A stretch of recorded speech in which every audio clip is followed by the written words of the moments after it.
এখন তো ক্লিয়ার হয়েছে যে সমস্ত কিছু মিথ্যে। আমি আমার পরিবারের কাছে মাথাটা উঁচু করে দাঁড়াতে পেরেছি। দিন শেষে এইটুকু। গোপনে দেশে ফিরে অপুর কাছে মাপ চাইলেন ঢালিউড সুপারস্টার সাকিব খান। ভাইরাল হলো আবেগঘন কিছু মুহূর্ত। ঢালিউডের জনপ্রিয় নায়ক সাকিব খান হঠাৎ দেশে ফিরে এলেন, কিন্তু এফডিসির কিংবা কোনো শুটিং ফ্লোরে নয়, তার গন্তব্য ছিল একেবারে ভিন্ন, অভিনেত্রী অপু বিশ্বাসের বাসা।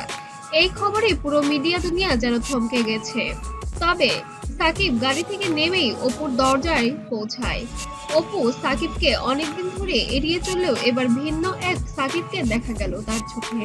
অনুশোচনায় ঠোঁটে নীরবতা, অবশ্যই দরজার ওপাশে দাঁড়িয়ে কড়া নাড়লেন অপুর ঘরে। অপুর ডায়লগটা এমনই ছিল, এই সময় তোমার আসার মানে কি সাকিব? সবকিছু ভেঙে তোমার লজ্জা করে না? তুমি জানো না যে ভাইয়া কথা বলছে সে ম্যারিড? দেওয়ার পর এখন কি চাইছো? সাকিব বলে, আমি ভুল করেছি অপু, আজ শুধু তোমার কাছে ক্ষমা চাইতে এসেছি। ক্যামেরায় ধরা পড়েছে সেই অবিশ্বাস্য মুহূর্ত। সাকিব খান সত্যি অপুর সামনে হাত জোড় করে দাঁড়িয়ে আছেন। সোশ্যাল মিডিয়ায় ছবিটি মুহূর্তেই ভাইরাল হয়ে যায়। ভক্তরা বলেছেন এমন দৃশ্য তারা কোনোদিন কল্পনাও করেননি।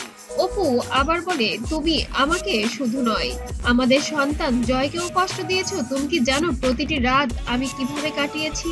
সাকিব বলে, জানি অপু, তাই আজ সব ভেঙে ফেলার পরেও আমি তোমার কাছে এসেছি। সবাই জানেন আমার প্রাণের মানুষ একজন, আমার আপনজন, বড় আপনজন। আসলে আমি স্পেসিফিক নাম বলতে চাই না, ব্যক্তিগত কোনো ব্যাপারগুলো খুব একটা আমি আনতে চাই না।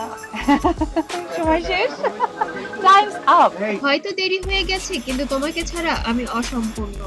অপু প্রথমে চুপচাপ ছিলেন, চোখে জমে থাকা অশ্রু আর হৃদয়ের অভিমান যেন দুমড়ে মুচড়ে বেরিয়ে আসছিল। তিনি স্পষ্ট জানিয়ে দিলেন, ক্ষমা করা এত সহজ নয়। অপু বললেন, ক্ষমা পেতে হলে শুধু কথা দিয়ে হবে না সাকিব, সময় মতো প্রমাণও করবে তুমি কতটা বলেছো এবং কতটা আমাদের জন্য করেছো, সেটাও এবার বোঝাতে হবে। এমন একটি দৃশ্য ছিল যেখানে অপু কাঁদছেন, সাকিব মাথা নিচু করে দাঁড়িয়ে আছেন। এই আবেগঘন মুহূর্তই এখন সোশ্যাল মিডিয়ার ট্রেন্ডিং টপিক। ভক্তরা কেউ বলছে সাকিব অপুকে আবার একসাথে দেখতে চায়, আবার কেউ লিখছেন এই ক্ষমা হয়তো নতুন শুরুর পথ দেখাবে। মাঝে মাঝে যখন দেখি সোশ্যাল মিডিয়াতে, গানটা কি জানি বিধি তুমি বলে দাও আমি কার, নাকি কি মনে হয়?